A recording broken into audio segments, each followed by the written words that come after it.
Welcome, everybody. We are beginning the Carpinteria Unified School District public meeting of the Board of Education for February 27th, 2018. We're going to start with flag salute, so could everybody please stand? And salute and pledge. I pledge allegiance to the flag of the United States of America and to the republic for which it stands, one nation, under God, indivisible, with liberty and justice for all.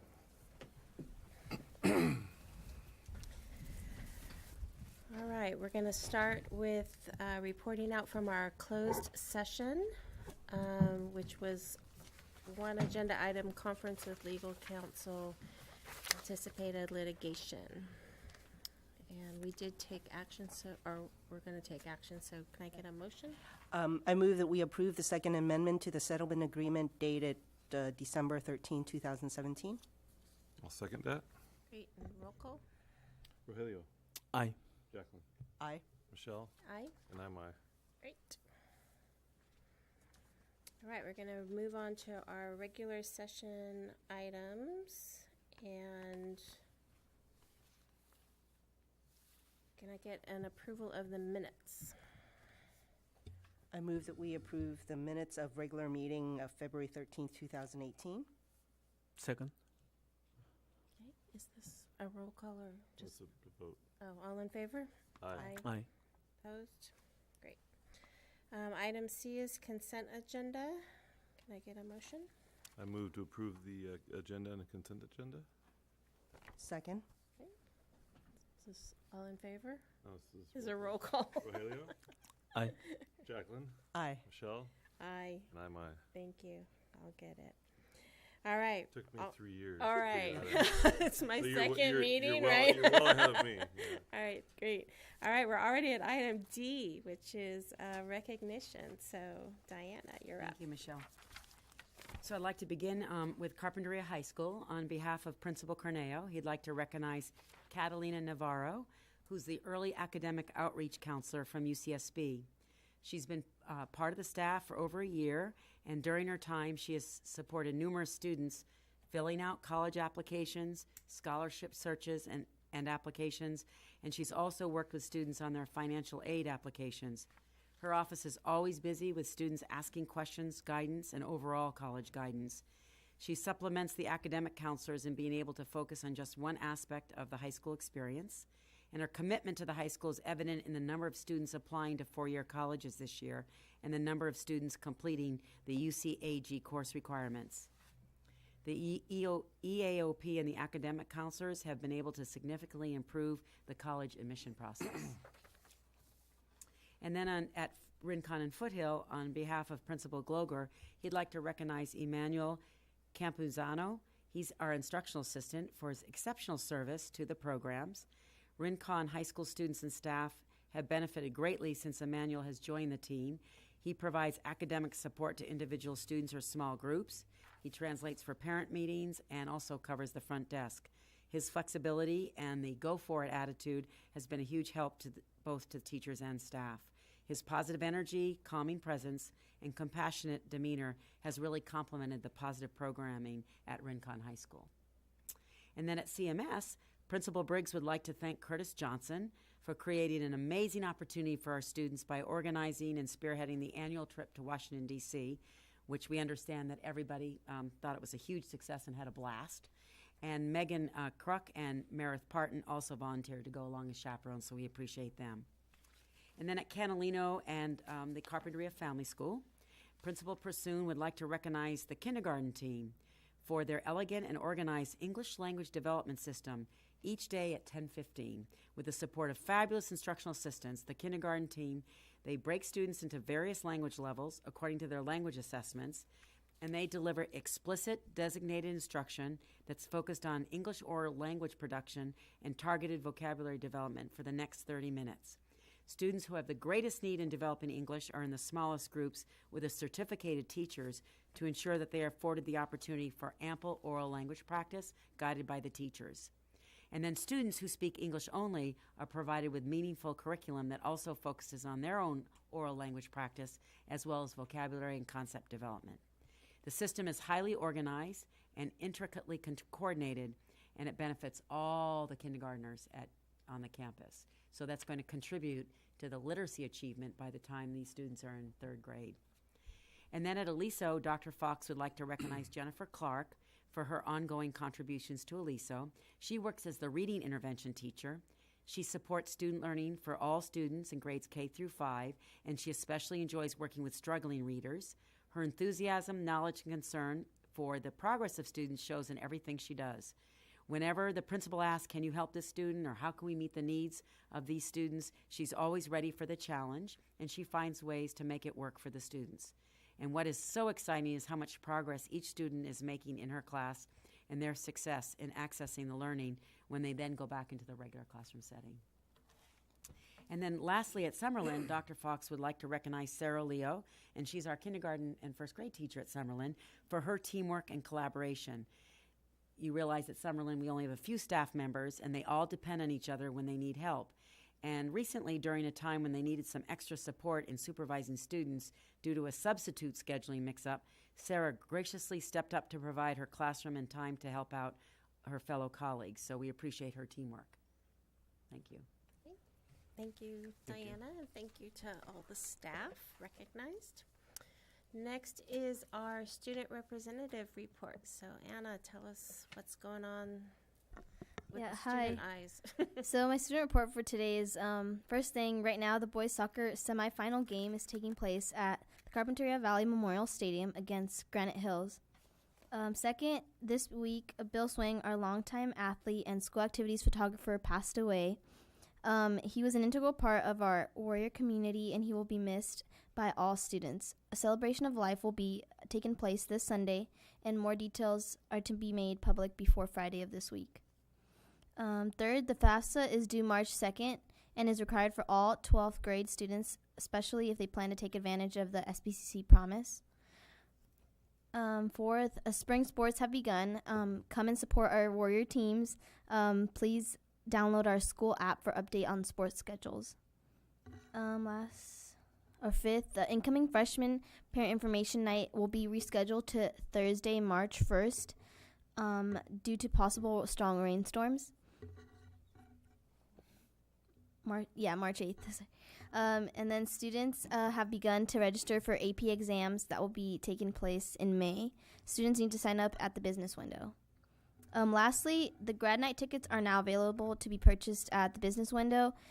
Limited number of seats are available, so get your tickets today. That's it. Thank you. Thank you. I think Go Warriors. Diana has an update on the score. 1-0. All right, Yay! yay. All right, exciting. All right, we're back to you for superintendent's report. Okay.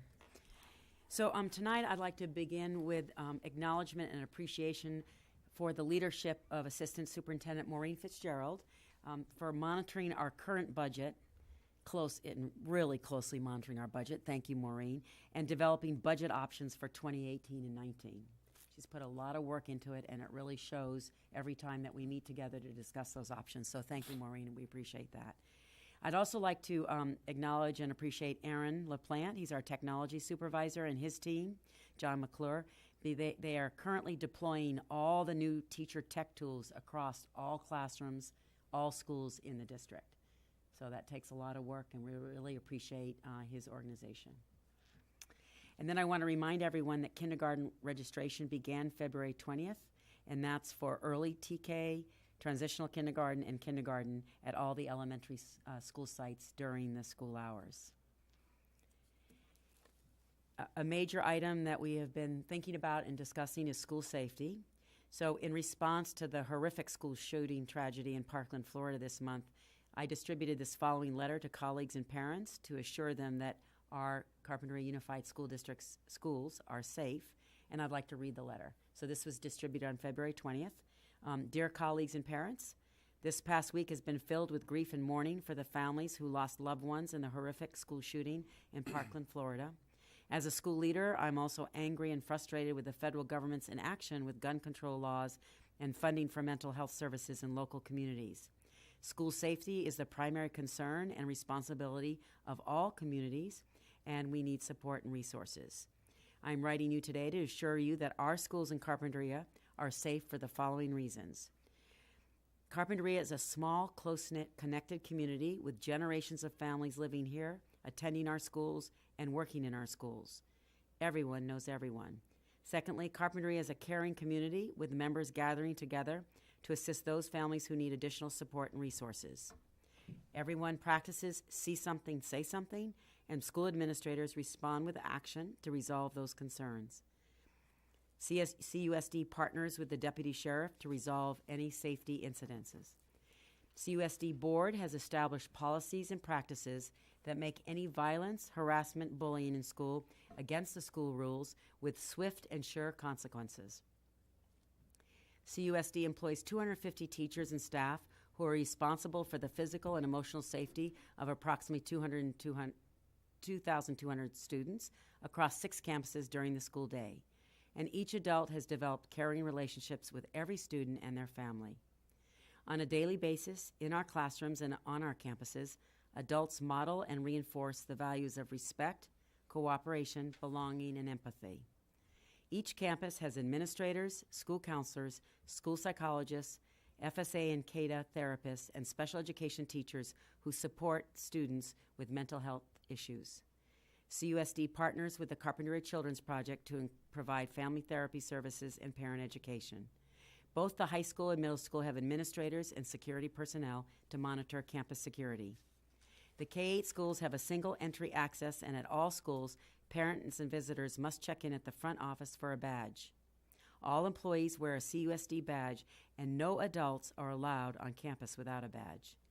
Each school site has a safety plan for all emergencies, and safety drills are practiced throughout the year. The District Safety Committee meets once a month to review safety issues and to make recommendations for improvements. The district leadership team meets twice a month and discuss safety issues and improvement efforts.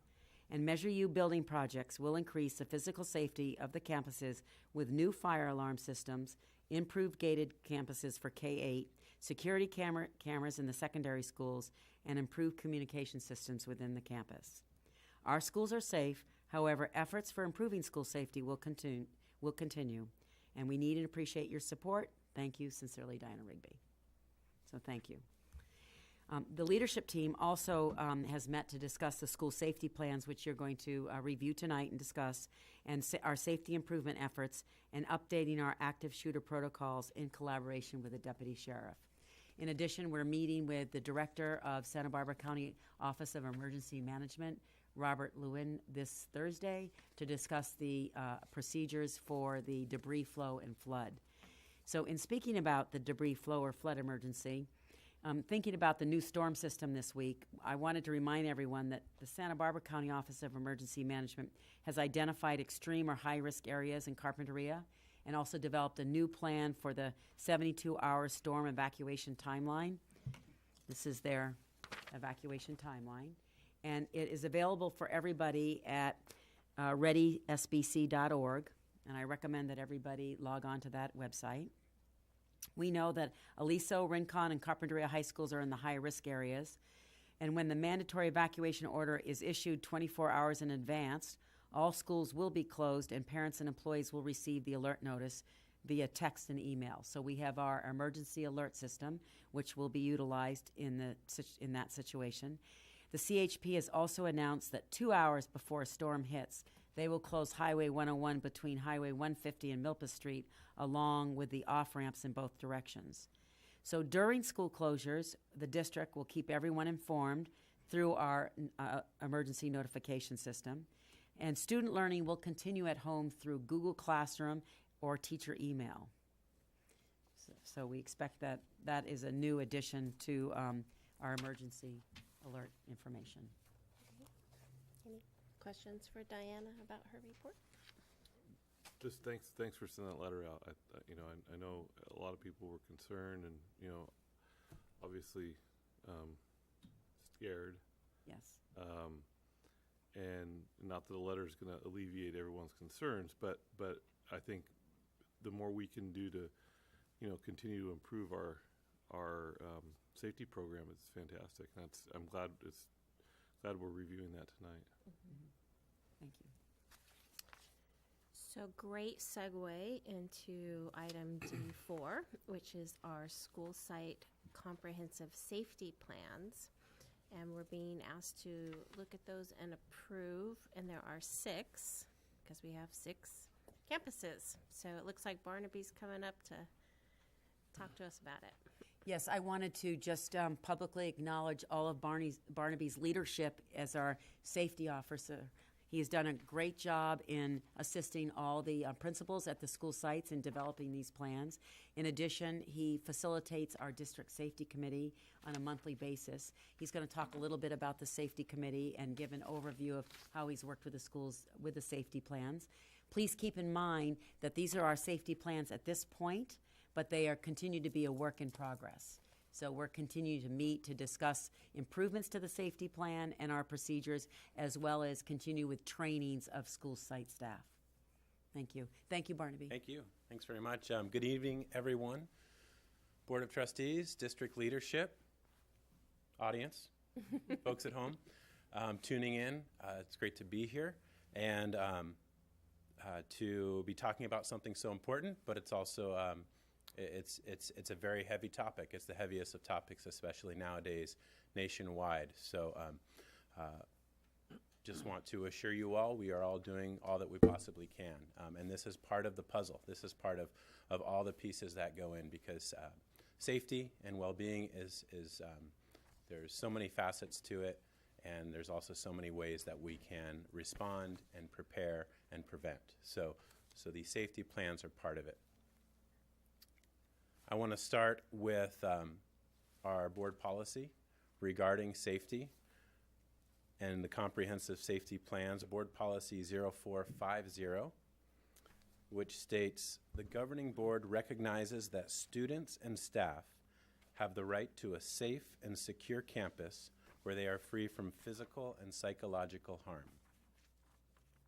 The board is fully committed to maximizing school safety and to creating a positive learning environment that includes strategies for violence prevention and high expectations for student conduct, responsible behavior, and respect for others.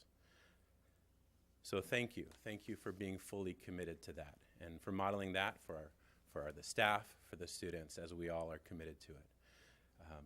The comprehensive safety plans that you have before you are a reflection of this board policy or a response to this board policy. Every year, each site is required to update or either put together and then update their site safety plan. And that is created either through the Site Safety Committee or the School Site Council, and approved through those committees, and then given to you for your review and approval before March 1st. And so here we are. And so you see these every year. They get updated and are they're a living document. Although it may look like a hard copy in front of you, we are always looking to see how we can improve this. And especially as we communicate and talk with our local agencies, law enforcement and fire, City of Carpinteria, and have these discussions about how we can make sure that what we're doing is the best for our students, for our staff. What we're doing is the most up-to-date response, because times change and agency recommendations change, so we want to make sure what we're doing is the best, because that's what our students and staff deserve. One of the ways that we're doing that is through the Hour Zero program that we are about halfway through our 3-year contract with. And so Hour Zero, which our staff has done trainings in the past with, or online training modules, and that we as a leadership team are currently reviewing and will be reintroducing to our staff. They have different training modules, including one on an active shooter, and it's a very extensive training, and it has, like I said, the most up-to-date recommendations and guides. And so what we'll be doing is working with this information with our local agencies and updating our safety plans to reflect that.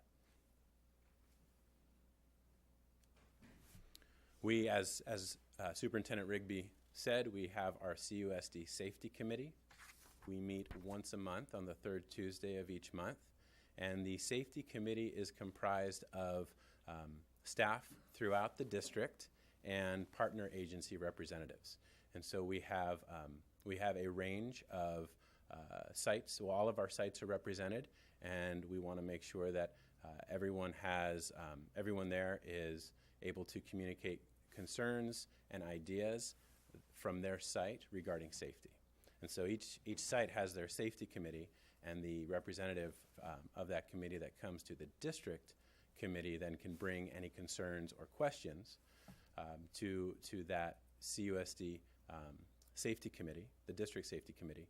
That information, those recommendations, are then shared with Superintendent Rigby and our leadership team for their review, consideration, and in many cases, implementation. So, and then at the same time, it's this feedback loop where information is coming from the leadership team or from Superintendent Rigby through the CUSD Safety Committee and then back to the sites. And so one of the main functions of the committee is sharing information, because we want to make sure that our staff are well informed, and especially in regards to safety. And so that's one of the main functions. Excuse me, Barnaby, Yeah. could you just share an example of the badging system? That was something the safety committee developed, and I think it would be interesting if the board had an idea of an example. Thank you. I'd be happy to, Yeah. and I even have a prop that I wasn't wearing because I was off campus right now. But when on campus, all CUSD staff, as Superintendent Rigby shared in the letter that went home to parents, are required to wear badges. And so the CUSD Safety Committee has been very active in working on a visitor sign-in sheet program and a badging system that makes sure that we know on each campus that every adult that is there is supposed to be there. And so our staff have red badges, our visitors have yellow badges, and routine visitors, folks that are coming on campus who are not employees but are there once a week, maybe to volunteer in the classroom, parents, local agency representatives, they have a orange badge. And so those are the routine visitors. And so depending on the badge level, that corresponds to where it's marked in our visitor sign-in sheet.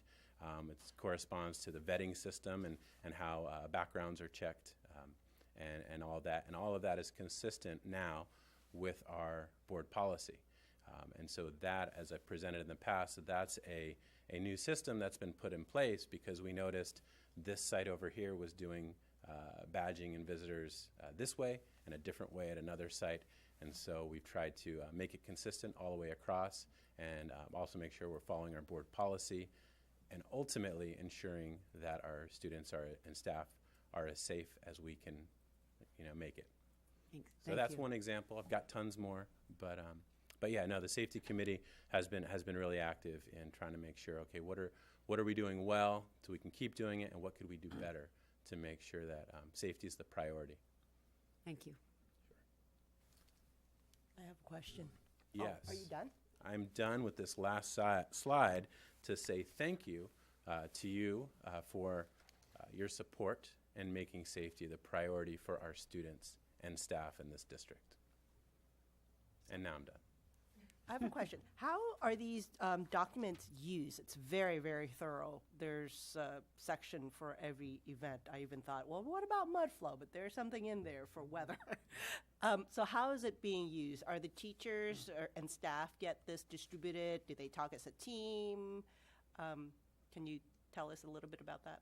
Sure. So each site safety plan is kept on that site in the office. A hard copy is kept there. The administration is required at minimum once a year to review the comprehensive safety plan with the staff. And so this usually happens at the beginning of the year when the first staff meetings are going through the safety plan. But it's an ongoing conversation, and it happens throughout the year, and especially as events come up and certain issues come up.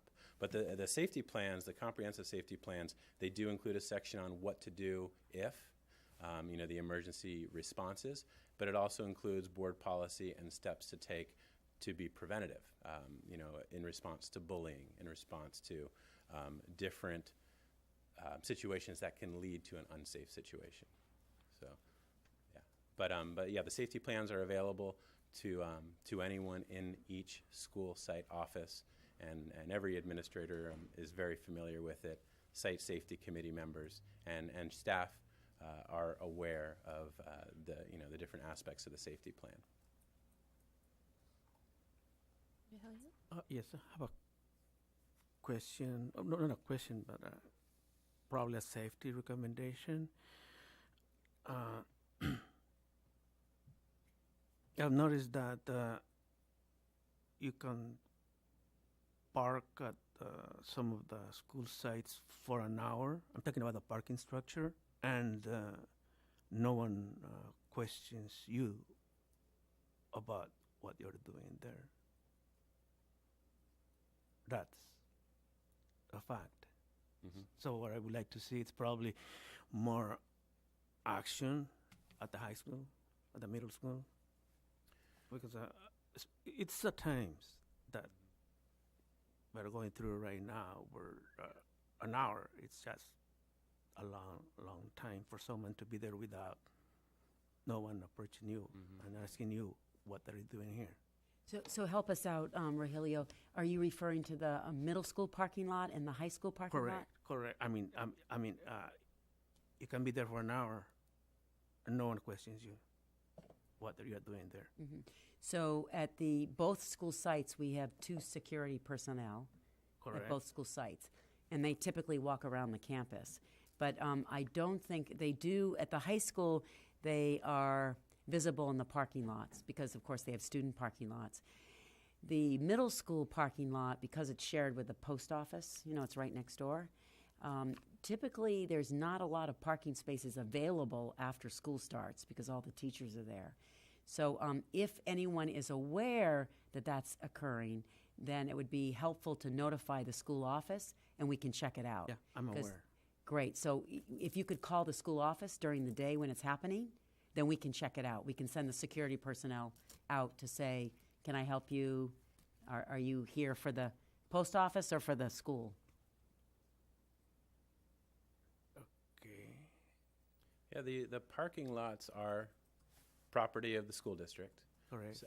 No one should be in the parking lot without a reason to be at the school. And all the signs say, the signage throughout the school district at every site requires folks to check in at the office, and that would include the parking lot. So the laws and the policies are on our side as far as regulating who can and cannot be in a parking lot. So if someone has been parked that what long I'm talking about, in a let's parking say, lot, then then our campus security can address that, and law enforcement can support us on that. Yeah. So whenever we know about it, I know when I worked at Carpinteria High School, our security officers there were very active, patrolling the parking lots as well, and noticed too, if someone was parked there for longer than a normal amount of time, they would let administration know, and we would react. So if that hasn't happened, then we can and will do something about that. Yeah, I also understand that we are getting security cameras through Measure U. Yes. Do you know when would that be? I believe it's not this summer, but the following summer.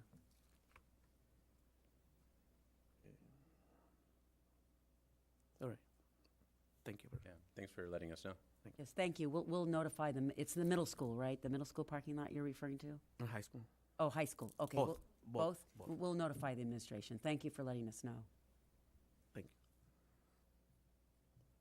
So I just have one recommendation, and it's mostly for Aliso and Catalino because they have preschools on campus. One is that to just make sure that they're saying PK through 5th, because it does kind of make them feel more inclusive. And second is, since Carpinteria Children's Project oversees those, and they're not technically CUSD anymore, I'm not sure if those children and families are in the database for Parent Square. And so when notifications go out, to make sure that they're included in those campus So this is how it works currently. communications. Okay. The CCP, Maria and her staff, they're in Parent Square.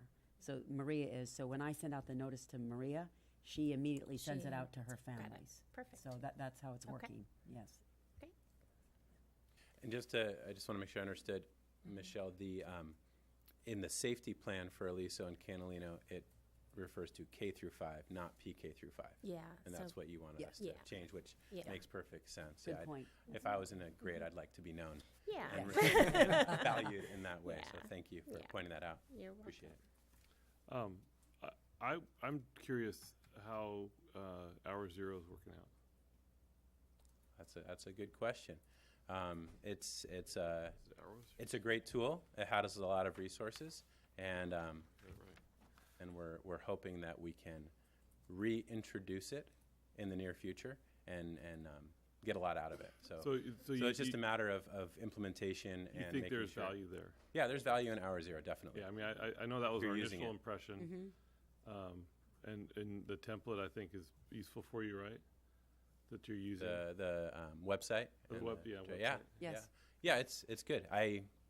It's as good as they get, and if we use it, it will be it can be very effective. So my goal is to use it more. Okay. Yeah. Great.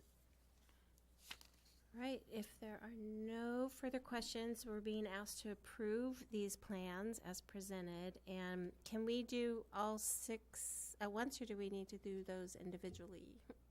All at once will work. I think you can do all 6. Yeah.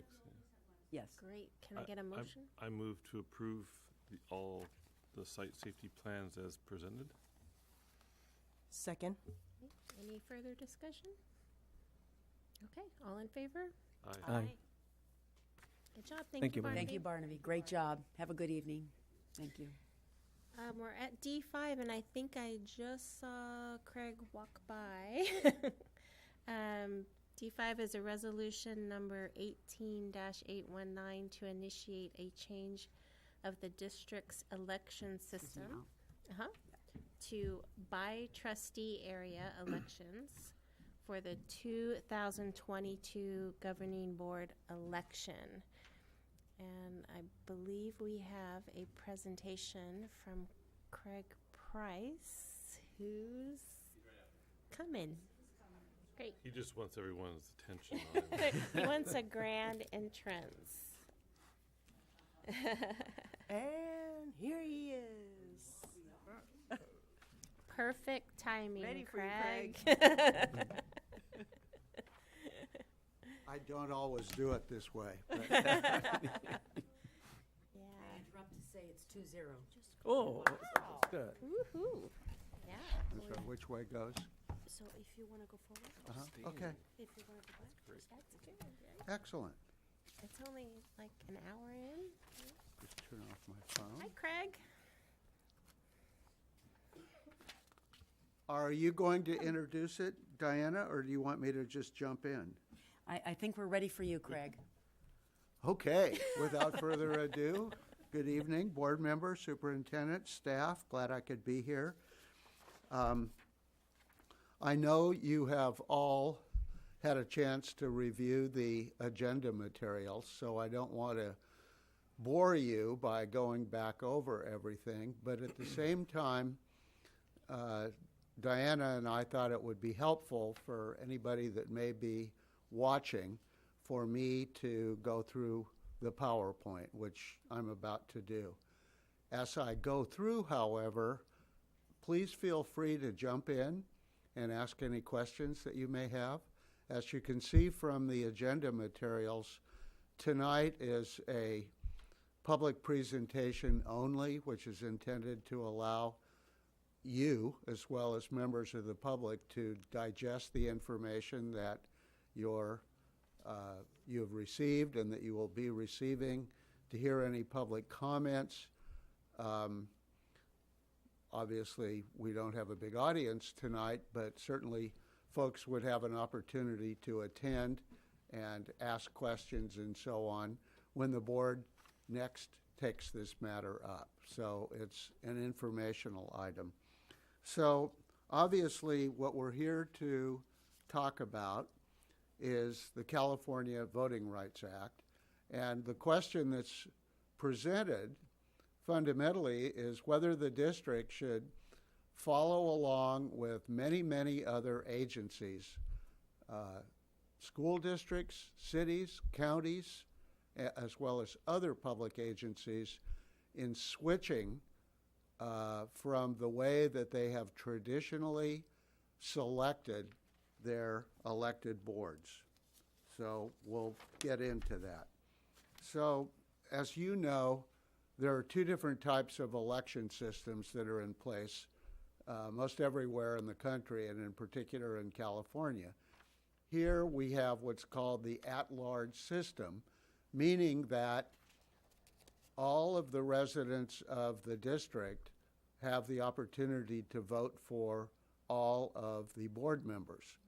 In contrast, a by-trustee area election means that the jurisdiction is carved up into separate trustee areas. In your case, there would be 5 trustee areas, obviously. So it's more along the lines of what I'll say in the old days used to be the case that was more limited to the larger jurisdictions, the Los Angeles City Council. The city is divided up into portions and so on. So the question becomes whether or not the board may wish to change the manner in which you have your residents elect you board members. So there has been a lot of, I always forget that part. There we go. Already covered that. So there's been a lot of discourse about whether it's a good idea or not. We really are looking at 2 very separate reasons for why you may want to consider making the move. The first is because you may feel that it's beneficial societally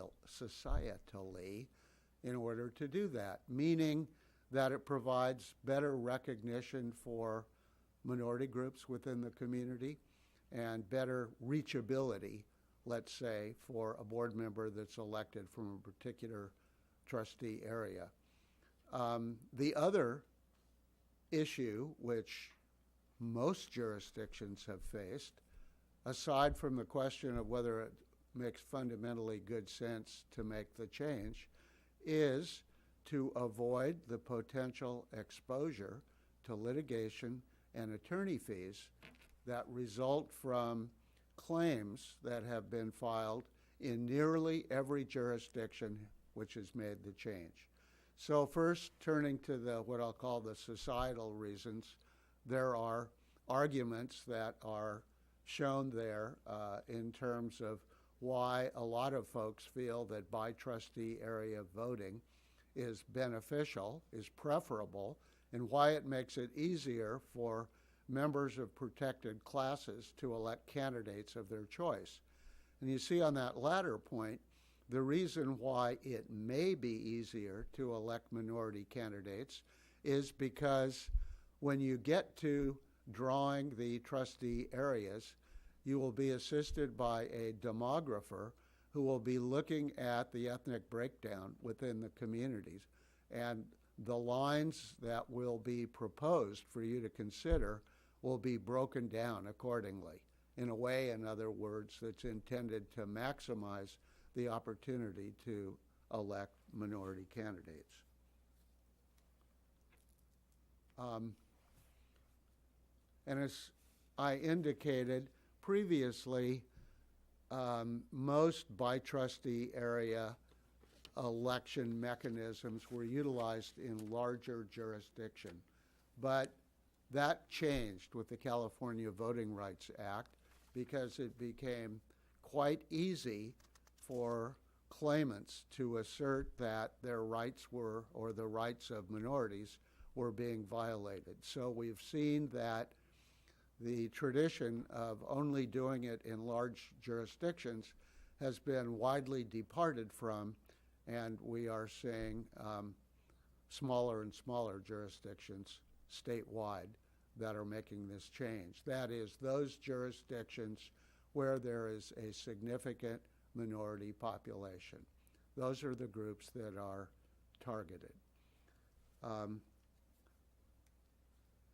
So the California Voting Rights Act became effective 15 years ago, and it made it very easy for challenges to be made where it is alleged that the traditional at-large voting system deprives minority members of the opportunity that they should have to elect candidates of their choice. The Voting Rights Act provides that an at-large method cannot be applied in a manner that impairs the ability of a protected class, meaning members of a minority group, to elect candidates of their choice or to influence the outcome of an election. A violation of the Voting Rights Act occurs under the language of the statute where there is so-called racially polarized voting. And that's a phrase that has been used over and over again in all of the claims that have been asserted around the state and here locally, and as well has been analyzed in a variety of different court cases and appellate court cases. Racially polarized voting exists where there's evidence that minority voters differ in their choice of candidates or on ballot measures from the rest of the electorate. How does one determine whether that exists?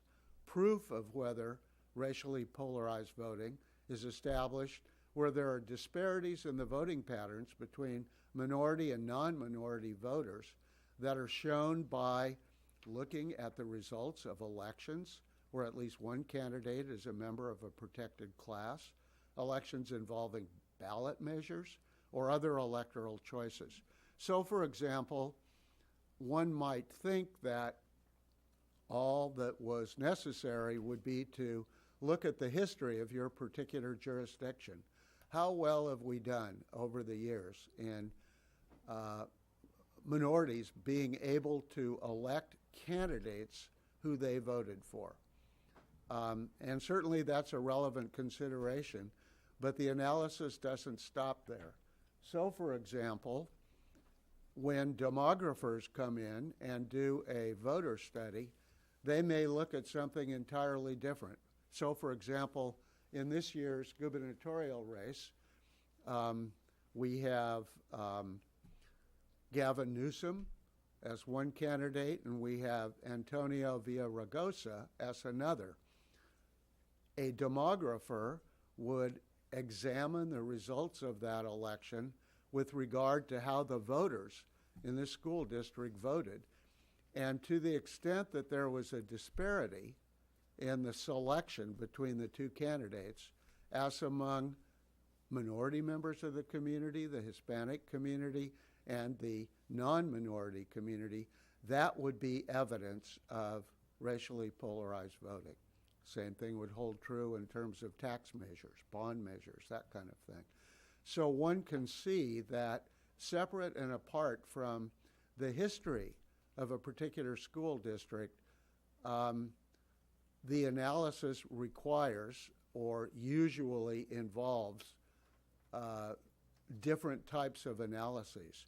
And what this means is, quite frankly, that if there's a claim asserted, let's say I'll pick a hypothetical district that has a long track record of electing minority board members, still, if it is shown by the claimant through a study of other elections, for example, in the Newsom Villaraigosa case, that the minority voters voted significantly more in favor of the minority candidate than did the non-minority members, then there's a claim that can be asserted.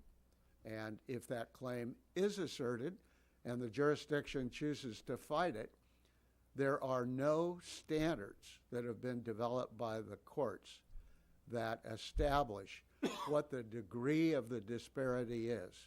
In other words, if Villaraigosa is favored by 20% or 15% more of local minority voters than Newsom, is that enough to show that the voting patterns are racially polarized? The courts have not decided that. In every case that has been litigated, as we'll see, the challengers have prevailed. And more often than not, as a result of that track record, whenever a claim is asserted, the jurisdictions agree to make the change.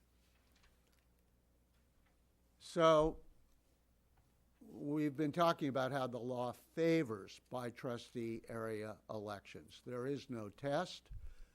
The voter studies that some jurisdictions have elected to pay for and have done are not determinative, because you could pay a fair sum of money and have a voter study done, and somebody that might assert a claim would come in and they would cherry pick and use different elections that would support their claim that there exists racially polarized voting.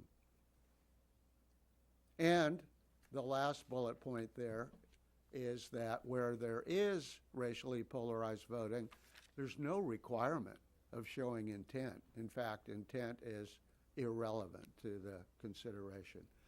So the cudgel that the claimants use in these cases is that a plaintiff is entitled to recover reasonable attorney fees as well as expert costs. And we have seen in case after case, including locally, which I'll get to in a minute, that those costs rapidly mount up. On the other hand, if the district were to resist a claim successfully, you would not be entitled to the same thing. So some of the major cases around the state have included, one of the very early cases, although not that long ago, was the city of Modesto. And by the time the Court of Appeal found that the Voting Rights Act was constitutional in the face of a challenge that the city made, the city wound up needing to pay $3 million of the claimant's attorney fees. And another $1.2 million finally reduced was paid in the neighboring Madera Unified School District. Another one I have here as an example from Tulare. These are the fees that were paid to the claimant's attorneys, not the fees that were paid by the district to its lawyers to defend these claims.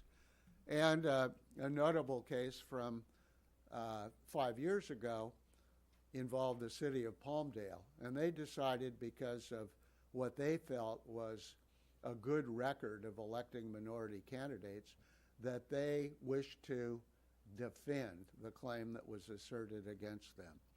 Well, guess what?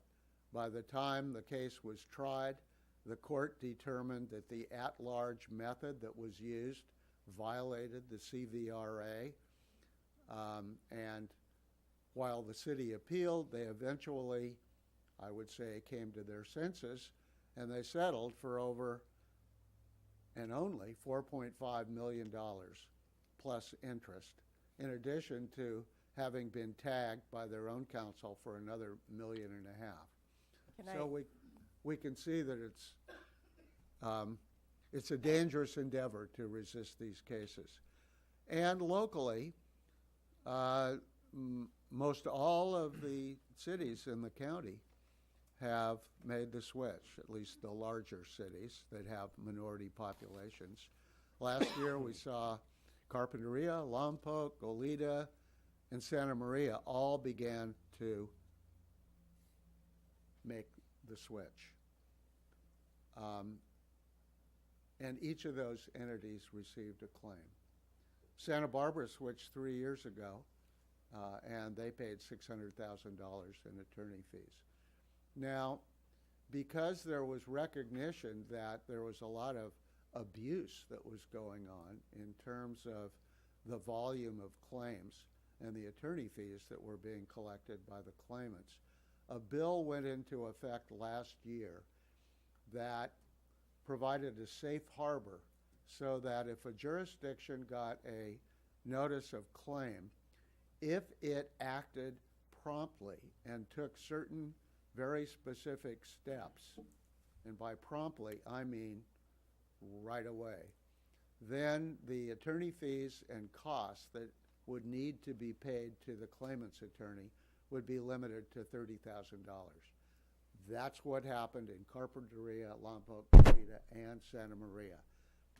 Santa Barbara made the switch before that law was passed, and for that reason, the Capello firm earned $600,000 by asserting the claim. So we can see, as I've indicated, almost 160 school districts have made the change, 70 cities, 28 community colleges. Ellen Hancock, SBCC, and the Santa Barbara Board of Education, the county board, converted to trustee areas elections several years ago without any claim having been filed. Now, we haven't had a claim asserted against a K-12 district in Santa Barbara County. The question, though, seems to a lot of observers to be only a matter of time. And so Diana and I began a discussion of this subject early in the fall, I think, talking about what might be coming, and given that our sister city of Carpinteria just went through what could be viewed as an uncomfortable situation where they received a claim. There was a lengthy report that purported to show how their election history was racially polarized. There were discussions having to do with, either agreeing with that position or defending it. And because a claim was asserted, there was the prospect of attorney fees. So mid-year last year, the city agreed to make the change, and the sum of, I believe it was $30,000, as provided in the statute, the cap, was paid. So the first school district in the county to make the change was Lompoc. And as it so happens, they decided that they were going to do so voluntarily because, well, in part because I believe, at least on the part of some individuals, it was felt that it was the right thing to do. And on the part of others, it was felt that they needed to do it because they wanted to avoid the potential for litigation, the potential for a claim being filed, and having to pay attorney fees. So on January 9, their board adopted a resolution indicating that they were going to move forward and make the change starting after the 2020 census, beginning with the elections in 2022. Now, on a purely coincidental basis, 2 weeks after the Lompoc board passed their resolution, the Lompoc School District received a claim in writing from the same group that asserted the claim against the city of Carpinteria. And in that claim, it described allegations about how Lompoc had a history of violations of the rights of minority members under the California Voting Rights Project and so on. And so after receiving that claim, I had an opportunity to meet with the attorney for the claimant, whose office is downtown Santa Barbara. And I asked him, I said, I'm puzzled by the claim having been asserted since 2 weeks earlier, the board already adopted a resolution. And he said, oh, I didn't know that. We had no idea. So we explained to him what the Lompoc board had done, including the fact that the resolution called for the change to be made after the 2020 census with the general election in 2022. And he said, well, that sounds good to me. Let me take that back to my clients, which are people who are associated with the California Voting Rights Project. And they subsequently wrote me a letter commending the Lompoc district for taking the action that it had voluntarily. And they also offered up in the correspondence that in the event that any other Santa Barbara County K-12 districts were similarly inclined, that they would be willing to grant a grace period of 90 days. I think I may have said something about 100 days. Actually, it was 90 days. So this was important because it not only provided, if you will, breathing room for districts that are concerned about a claim, but at least equally important, they blessed the fact that the change would not have to be rushed through and trustee area boundaries drawn based on the stale 2010 census. Because the law requires that every decennial census needs to result in trustee area boundary lines being adjusted demographically. And so the last thing that I would think that you would want to do would be to go to all the trouble and the expense of drawing district lines, trustee area lines now, only to have to redo it after the next census comes up. So it was felt that it was really important that the California Voting Rights Project endorsed not only Lompoc, but any other Santa Barbara County K-12 district that decided that they would undertake to do the same thing within a reasonable period of time. So that was very encouraging, we believe. So what are the steps for establishing by-trustee area elections? First of all, and in connection with a decision that you might make to delay actually moving forward until after the 2020 census, all that's required right now is adoption of a resolution. And you've seen in the materials that there's a draft of a resolution for your consideration. And after the 2020 census, then the work begins in conjunction with a demographer. There's a group called National Demographics, Douglas Johnson. He's done the work for every city in the county, and he's got it down pat. And there's a whole process that one or an agency needs to go through.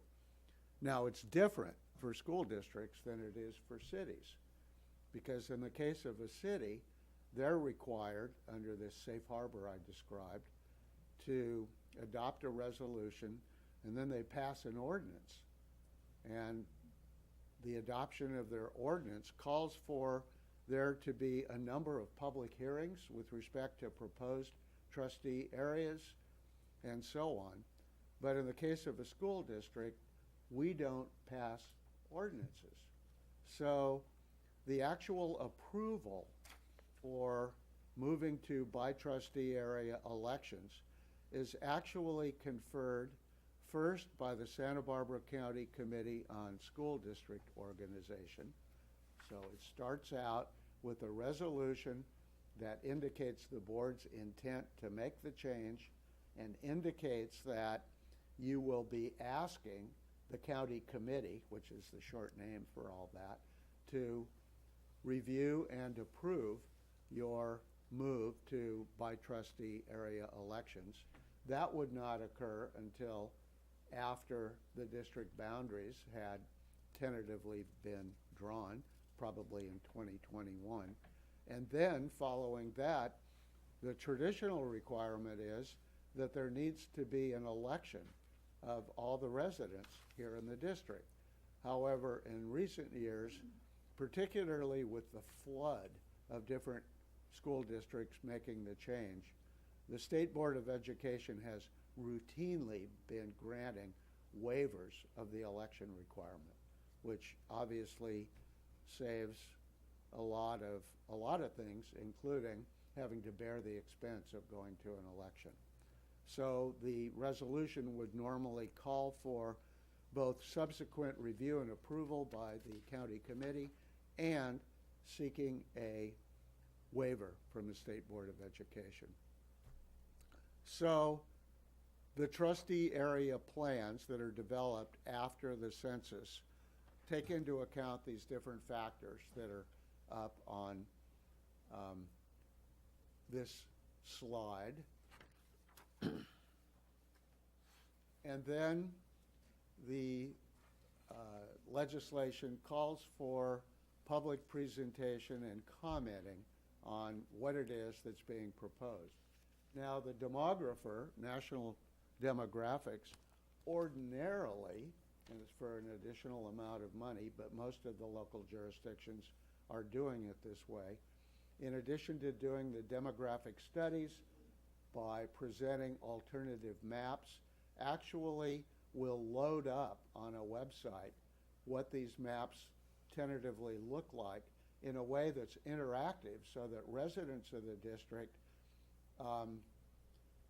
in their spare time at night after work can mess around with the proposed boundaries and redraw the boundaries in ways that they want to toy with and see how they would look and what the implications of that would be.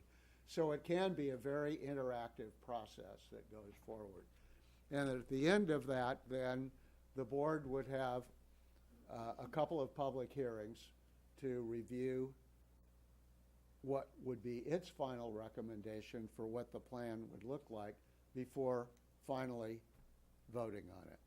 2 public hearings before a 3rd public hearing to adopt the final plan, and then on to the county committee and the State Board of Education. So it's important to know, because the question always arises, so what impact does that have on sitting board members? It doesn't have any immediate impact. Incumbent board members are permitted to serve out their remaining terms. I've also been asked, well, what happens, especially in smaller jurisdictions, if in a particular trustee area no candidate comes forward? The answer is the process is the same as you have now. In the case of a vacancy, you notify the community that there are openings, you take applications, and you make an appointment. The only difference being that the person that you would select, the candidates for that position, would need to come from the trustee area. The code provides that where there is no trustee that is appointed, so for example, if nobody comes forward, it's hard to imagine that, or that you wouldn't be able to find somebody, but if nobody does, the code provides that it goes to the county superintendent. But the county superintendent, like you, doesn't have the ability to draft people into the position that don't wish to serve. So in that case, there would be a vacancy on the board until you were able to fill it. Now, I mentioned when I prepared the materials last week that there was a pending lawsuit which received a lot of publicity around the state. The mayor of Poway engaged some pretty high-powered attorneys in Washington, D.C., who wrote lengthy and pretty impressive briefs asserting different constitutional claims against the CVRA, namely that the fact that it was race-based violated different aspects of the Constitution. And as it so happens, I think that was argued in January, and we've been waiting to see what the outcome of that was. And only last Friday did the judge throw the case out of court on the basis that the mayor of the city of Poway didn't have what's called the standing. He was not in a position to be able to assert the claims because his own city, the city council, had voted to make the switch. So that is a summary of what it is that you're being asked to consider. And I don't know if you have any questions or comments. Jacqueline? So many, but. Exactly. I'm trying to wrap my head around this polarized voting idea. So this whole, the whole reason for the lawsuit is not about minority representation, as in if a minority person won the election, it doesn't matter, just as long as there's polarization that took place, that would, is enough. The courts have said that showing that a particular board has good minority representation is a factor, but it's not determinative. Say that again. If you have a board that has one or more minority members, and you can show that there's been a similar pattern in the past, you can say, look, we're electing minority candidates in very close proportion to the voting residents of the district. So therefore, how can we have racially polarized voting? What the courts have said is, well, that's a factor that the judge will consider, but there are other factors too. So we get back to the Gavin Newsom via Ragosa situation. I know. Except that it doesn't apply to state offices. The Voting Rights Act. Well, no, the Voting Rights Act doesn't apply to state offices, but it does allow for local election voters. In other words, you look at the residents of the Carpinteria Unified School District and you see how did the minority people vote for via Ragosa versus Newsom compared to how the non-minority did. Even though you might have good minority representation on your board. And the answer is that if there is a disparity in how folks voted along those lines, then you are in jeopardy of being found to have racially polarized voting. There was a case, I remember several years ago when Santa Barbara City College made the change, the demographer that did a voting study for them was one of the elections. They looked at 5 or 6 different elections. One of the elections that they looked at was for the California Secretary of State. And they said, okay, we're going to examine how the voters in the community college district voted for the Secretary of State. And there was a woman that had a Latina surname, may have been Sanchez, I don't recall. And then there was another candidate who appeared to have an Anglo surname. Well, you know, as most folks know, there's not a great deal of familiarity with who the candidates are for the California Secretary of State. So it wasn't based on a particular preference. But unsurprisingly, when they looked at the election results, they found that Hispanic voters voted more heavily for the Secretary of State candidate that had the Hispanic name than they did for the other one compared to non-minority. And so that was a factor that was used in urging the College Board to go to by-trustee area elections.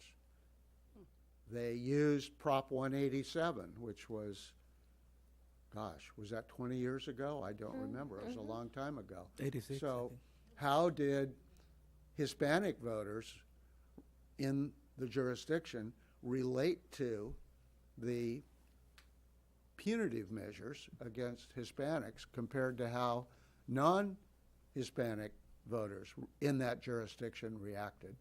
So, you know, Jacqueline, that's why people, for the most part, when faced with claims, have thrown up their hands and said, how can we resist this, even in situations where the district has done a good job of electing minority candidates more or less in a proportional way to the voting residents of their community.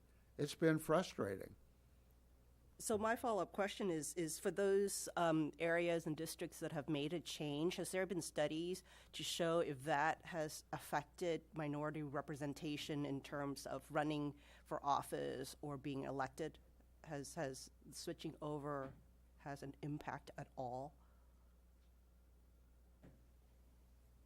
I didn't want to load you up with any more materials than I had to, but actually I had a slide when I started working on this originally that described an LA Times article, I think from last year, and I can cite it to you later if any of you want it, that looked at the impact of on several agencies that had made the change. And the conclusion that came out of that was that there was a modest only increase in the number of minority candidates. Candidates not elected. I mean, in minority members who got elected to their respective boards. That's right. And then one final question.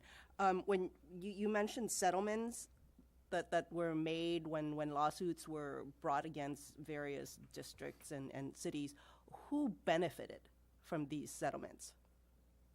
Monetary settlements. Do you have any guesses? Yes. I thought so. Well, you're right. Men in suits. Well, the attorneys benefit. So what the claims that have been filed against the city of Carpinteria, the belated claim against Lompoc, same thing in Goleta and Santa Maria. They have a letter from the lawyer, and then there's a report that's, 20 or 30 pages long that outlines what the CVRA is all about. And then it purports to show how there is allegedly a pattern of racially polarized voting. And that's what they do over and over again. So the attorney fees are to compensate the attorney and whatever expert help they had in putting this together, although it's a template that is, by and large boilerplate, with the figures only being the main changes. Now there's one attorney down in Malibu, I believe, that has filed any number of these claims. And so to directly answer your question, I would say that that attorney has largely, benefited. That's where the money has gone. But we're, I would say, fortunate here because the California Voting Rights Project representatives are local Santa Barbara County residents, including Frank Ochoa, who is a retired Santa Barbara Superior Court judge, and a number of other people. And based on their reaction to the city of Lompoc and the fact that they're not racing out to file a bunch of other claims, but rather just encouraging districts to do it voluntarily, indicates that the reasons that they're moving on this is because they think it's really important and beneficial. I have a question. Is the district making this switch because of the claim received by the city, or following the lead of Santa Barbara, Lompoc, Goleta, Well, school districts? What is being proposed by your superintendent here is that your board agreed to make the change without any claim having been submitted. In other words, nobody has come forward and said, you need to do this. If you don't do this, there's going to be a lawsuit, et cetera. But the potential is there, right? Pardon me? The potential for a claim is there. The potential for a claim is there, except for the fact that the group who is filing the claims has told us in writing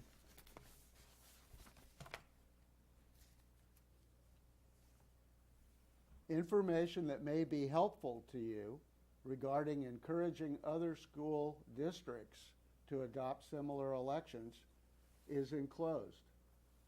If you send me a list of the school districts to whom this letter is distributed, my clients will not initiate any CVRA notices of violation during the next 90 days.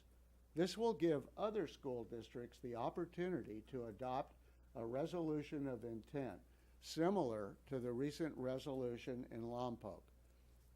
It was the same claim that. Well, there was no claim against Lompoc, and there is no claim against you. The difference is every city in the county, including the city of Carpinteria, acted after they got a claim. It's being recommended to you that you consider acting without any claim having been asserted. Does that make sense? Correct. As a protection. Okay. So yeah, I'm more offended by this than anything because it seems to me that you use the word cudgel, and I think you're being very kind. I think it's more like a wrecking ball that's hanging over our head, knowing that, you know, if we feel this isn't appropriate for our community, that wrecking ball is dropped on us, and we're gonna take what they, you know, we're gonna be bankrupted, and it really what offends me is we have people that aren't from Carpinteria. You know, I mean, this very well may be appropriate for large districts and large cities and councils, but for small jurisdictions, I feel this is going to weaken them. We're going to have poorer representation. We're going to have to. People are going to be forced or basically strong-armed into running because, as it is now, it's difficult enough to get people to run for these positions. And the reason people do run, the reason we all ran for these positions was because we truly believed in this district and want to support it, and we believe in education and improving the lives of students. And no one has been able to show me, and none of the background I've read is show me how this makes things better, how it's going to improve the lives of our students, how it's going to make education better, how it's going to make the process more efficient, how it's going to get our reading scores up.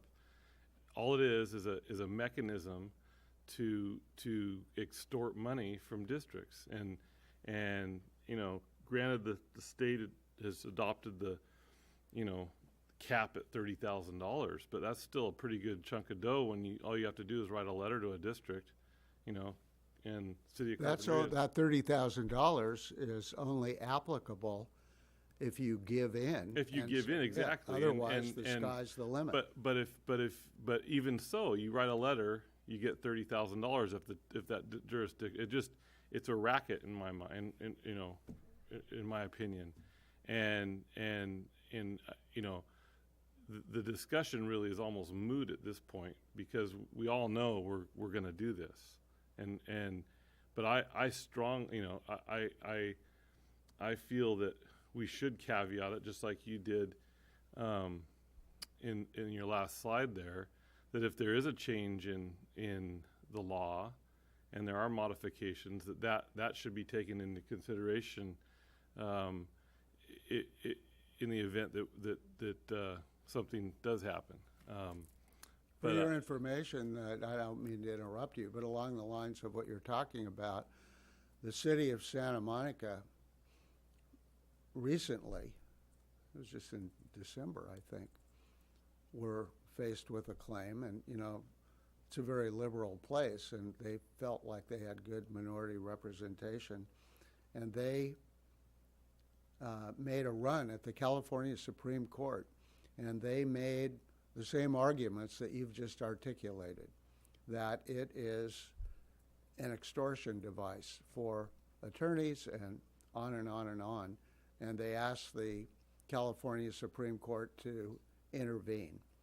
And it took one whole day before the Supreme Court denied their request. So people have made this argument. It was made in the Poway case, and you're right. Whatever you think about it, it is what it is, and there are significant risks that are associated with not moving forward. Of course, and that's why it's so offensive, because we really don't have a choice. We can't have a real open, honest discussion on whether or not we're going to adopt this, because if we don't adopt it, it's even worse, and so we can't have a real good dialogue here on whether on the benefits of adopting a trustee districts for our school district, because if we choose that it's the wrong thing with community input, if we choose that it's the wrong thing for our district, somebody from Malibu or from San Francisco or LA, wherever, is going to come and take all our money. So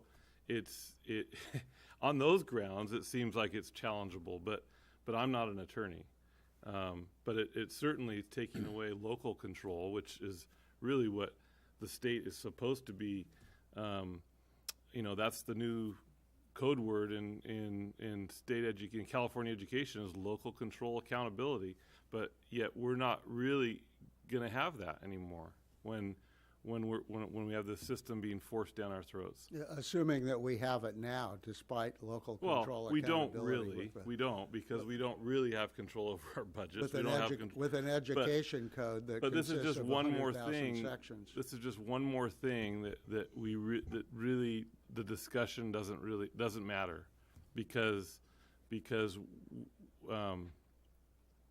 either way, it'll be out of our control.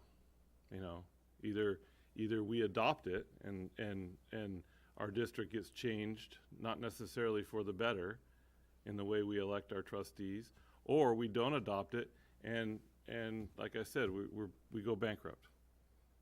So that's all I have to say.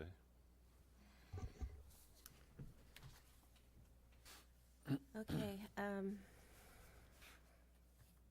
are we passing the resolution tonight, or we're just No. discussing? Okay, so just my comment to you, I feel the same way, but I mean, it's better to be proactive than reactive, and I think we know that this is coming, so we will look for the future adoption of that resolution. So, thank you, Craig. Thank you so much, Craig. Thanks. Very Very nice. informative. Very nice Thank you. presentation. Thank you all. All right, we're on to D6, 2018-2019 budget proposal update.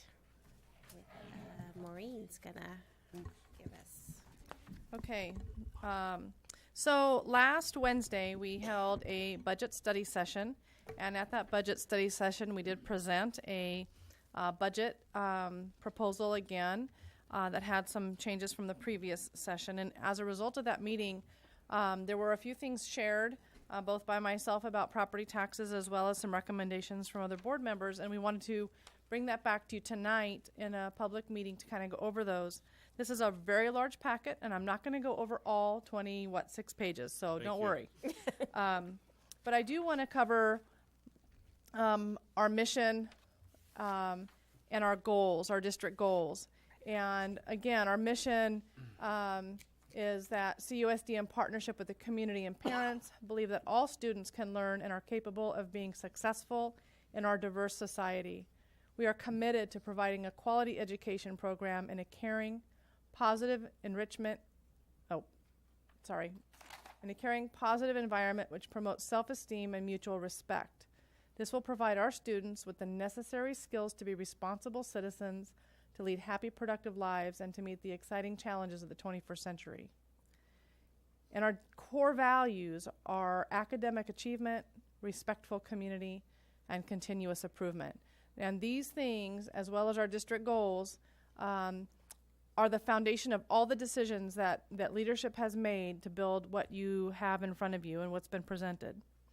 One of the and I'm gonna skip now to slide number. Good Lord, I can't read that little number. It's slide number 8. To some of the things that I shared in the study session but were not memorialized in a document, and I want to bring that to you tonight in a revised packet. So what was discussed was the reality that our property taxes, along with other Santa Barbara County districts, are being reassessed. The values of our properties are being reassessed due to the damage of the mudslides and the fires. We in Carpinteria are very fortunate that our damage is very minimal compared to others. However, as you can see in the box outlined in the top part, mid part of the page, our assessed value is a total of $6.1 billion, and we're looking to reduce that or have an assessed value loss of just over $50 million. So that's a negative 0.82% change from the assessed values. That's not the change to the actual tax collection. That's just the assessed values that taxes are collected on. I want to note, though, that when you go down, and this isn't a fully inclusive slide, so there's snippets, but if you look at some of the amounts of the other losses, especially Cold Springs and Montecito's loss is over $1 billion in assessed value. It's very large. So $50 million seems like a lot of money, but in proportionality, it's very moderate. The box below shows you the actual effect to our property tax collection. So it shows us having, at this point, an estimate of $21.2 million in property taxes being reduced by $179,911. These are estimates. And the county did a lot of qualifying. They had a lot of disclaimers in here because this data was not collected by the assessor's office. It was collected by CAL FIRE as they went property to property and assessed damage. So while they feel they're as accurate a numbers we have now, they're going to probably change, and we don't have any idea where that wind will blow. So I also wanted to bring, because this came up at the study session, some of the numbers that relate to our property tax projections. And on the chart on the left, your left, it shows the property tax collection from 13-14 all the way to what's projected out to 2021. And you can see consistently down the far right box, it's been consistently 5% or more. The projections that have been shared consistently for 17-18 are about 5.63% increase from prior year and a 5.06 in 18-19. What you see below in that longer box is the property tax reduced by the projected assessed value loss. So you'll see the 17-18, because it's the 17-18 year that's going to take the hit. This year, that is being reduced by $206,000. That's because the base tax figure changed from the October certification. So it's kind of a compounded number, 179 plus the 30,000.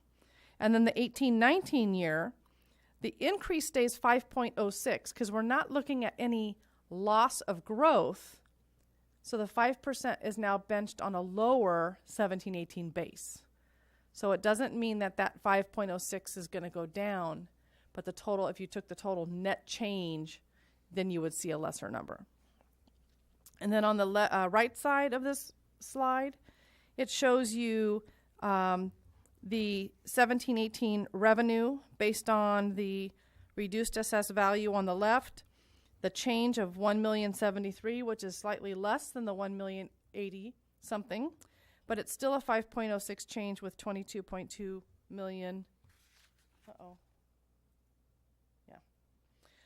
For revenues.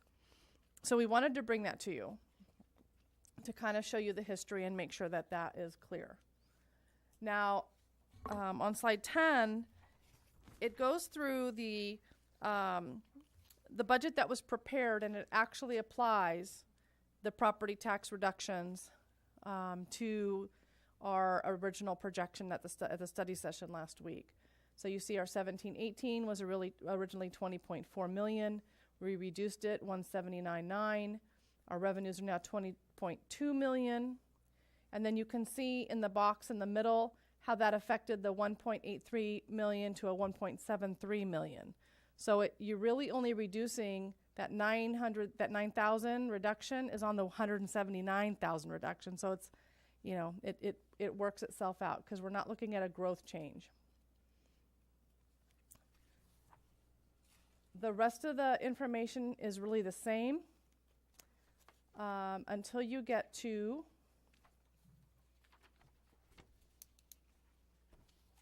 slide number 19. And like I said, I'm only going to go through the slides that had a change impact, so we don't have to go through this big presentation. We do that at the study sessions. So on slide 19, we did the same thing for the expenditures, because recall, this is the last year, 17-18, of a settlement agreement with CAUSE that is directly related to the property tax number. So as the property tax number is reduced, the expense to settlement agreement is also reduced. So that's what you see here. It's not the full amount of the revenue loss. However, so the district's hit to that revenue is about $35,000, the net of that. These are adjustments in expenditures. So Right. reductions in expenditures. Right. So we're looking at reducing the settlement agreement cost by $142,000. And is that a direct correlation to the fire mudslide? Yes. Got it.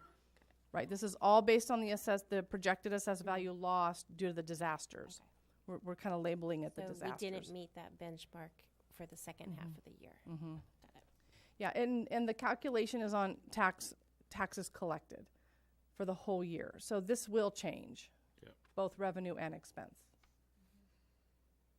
So that essentially took our net decrease of fund balance down to $72,000 with a projected reserve of just 7.13 from, I believe, just over 7.4. So it changed it just slightly. We're on slide 20.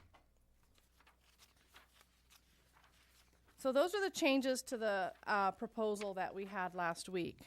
So you can see it affects us by just under 0.5% of reserve, that change. The other thing that was brought up at the budget study session were some suggestions by board member Claffey, and those were changes related to PE specialists at each site.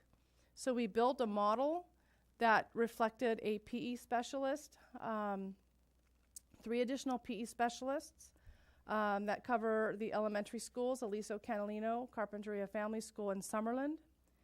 And that cost is $309,000. And the effect of that carries forward on page 23 and reduces our reserve to just under 6%. So I wanna note a couple of things here. The further we whittle that reserve amount down, the more challenging it will be to certify 3 years positive, knowing we have negotiations ahead of us and we don't have in the budget any cost of living adjustments built in yet, knowing that's going to be something that will have to come. And we want to make sure that we're not jeopardizing that reserve below like a 7%, because that's where we can certify the 3 years. The second option was a a concern of Trustee Delgado, and that related to security. And so we built a model on page 24 that added additional campus supervision at the middle and high school. And you can see that in bold. It increased at the high school the supervision from an 8-hour and a 6-hour, 1.75 to 4 full-time. And at the middle school from a 1 hour and a 3.5 hour to 3 8-hour positions. We rolled that over into our fund balance, and that brought the projected reserve down to about a 6.2%. So again, it's still a positive number. It shows a deficit in both scenarios, but it does bring that reserve level down. And anytime you see your net increase to fund balance, decrease to fund balance as a negative number, you're going to compound that in triplicate the third year out, because those are staff costs. So did you do a 3-year out to see where we would be under those two models? I haven't done a 3-year out on any of these scenarios yet. And you didn't combine the two? I didn't combine the two. I did them separately. So we wanted to just share that with you so that so that we could see the effect of different scenarios, and that's for your thought and consideration, and make sure that we have incorporated at least options for you. And so, any questions on that? Questions? Okay. Thank you, Maureen. All right, do we have any public comment? Right. No comments? You guys don't Okay. wanna- you You guys don't wanna wanna talk? Yeah? All right. I will make an announcement. Go Warriors 3-0. We're on to the right. championship. Oh, All there right. it's done. Wow. Congratulations. Congratulations. Yeah. Do you know what's gonna be the championship game? Yes. It's Do I in- know At what? home? At home? No, it's in LA. LA, Oh, in Los probably. Angeles. Against? I don't know. Probably there's another game happening Yes. tonight. Oh, right now? probably, Oh, yeah. okay. Great. So, okay. Warrior good. pride. That's Mm-hmm. 50-50. Yeah, yeah. We don't have any board policies to review tonight. Nothing on educational services, so we're on to business operations. So G1 warrants. Can I get a motion? I move to approve warrants for the period February 4th through February 15th, 2018, in the amount of $654,347.81. Second. All in favor? Aye. Aye. Opposed? Okay, all right, Okay, I'm okay. all right, all right. We're on to G2, resolution number 18-818 to approve entering into contracts for services related to the needed immediate repair and replacement of smoke and fire damaged facilities at the Carpinteria Unified School District. I move to approve resolution 18-818 as presented. Second. All right, any discussion? All right, there's a roll call. Rogelio. Aye. I was going to remind you. Rogelio. Aye. Jacqueline. Aye. Michelle. Aye. I'm All right. I got it that time. on a roll. All right. Now I gotta find where I'm at. Okay. G3 is acceptance of contracted roofing services with Channel Islands Roofing, Inc. for the bus warehouse. I move to approve. Second. All right, any discussion? All in favor? Aye. Great. Item H, Measure U. Acceptance of completed contract interim housing for Carpinteria High School with Shaw Contracting, Inc. I move to approve as presented.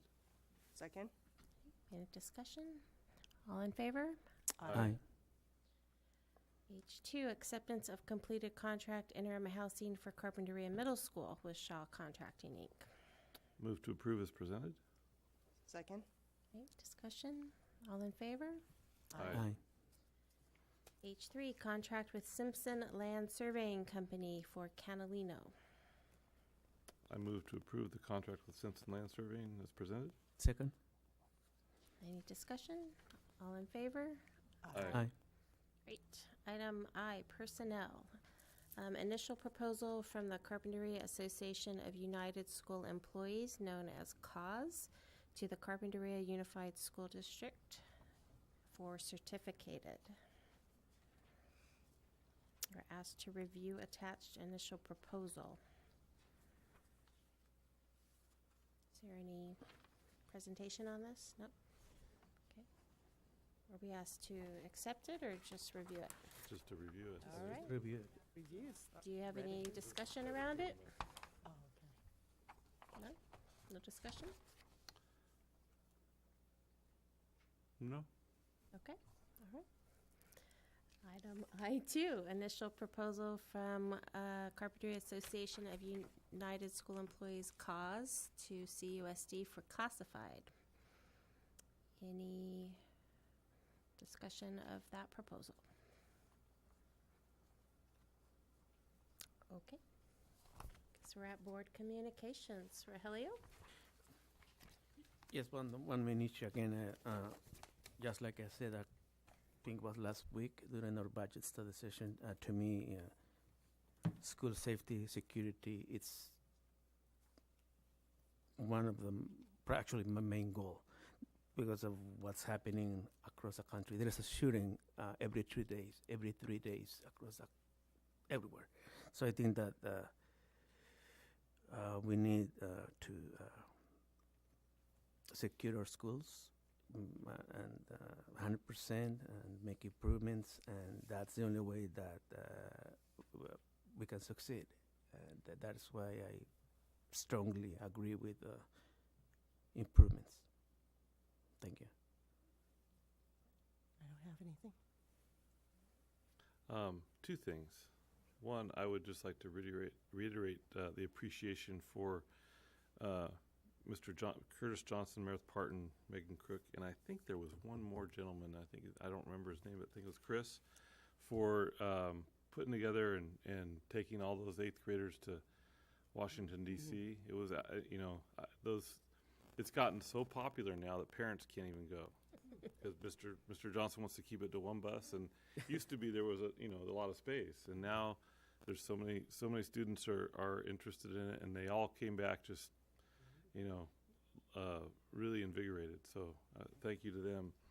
And the next thing is I would like to challenge the community to come up with a Boys Inc. Something similar to Girls Inc. but for boys. Well, it's similar. I mean, no, it's not Boys and Girls. It's different than Boys and Girls Club, because I really think we need to have a program and have. I think some of the electives we're going to offer at the middle school are going to really help that part of our system. But I really think it'd be great, and I've talked to a few members in the community who are very interested in participating, but we need someone to be the lightning rod. So anybody out there, like I have enough time to do that. That's Great. it. Okay. I would just like to share, I put a flyer on each of your seats, I and saw I'll it. give one that you guys can put up on the website that the Alcazar Theater is going to be showing the movie Resilience, the biology of stress and science of hope. I've seen this movie about 3 times, and it is super incredible. It's all about the effects of adverse childhood experiences on your long-term health, and how there's a correlation between heart disease and depression and obesity based on your what they call ACE score, which is 10 different indicators of trauma when you were a child. And so it's a limited size theater. I asked, only 200 seats, and it's free, and there's no reservations. So it's basically the first 200 that get in get to see it, and it's really incredible. I highly recommend our teaching staff and administrators to go as well, because it really does give you a new outlook on student behavior and some of the factors that contribute to our students. And that's all I have. Thank you, Ms. Yeah. Great. Okay, board calendar, right now we have March 21st for our next budget study session. That's here. That is correct. So the next study session will be March 21st at 6 p.m. right here. Great. Okay, and that, again, that's open to the public, and feel free to come and hear us look at more slides and talk about scenarios. All right, and we still have a couple things on our future agenda items that we will get on eventually. Is there anything else we need to get on there? If you think of anything, let us know. All right. All right. Otherwise, we are adjourned. Thanks, Michelle. Thank you.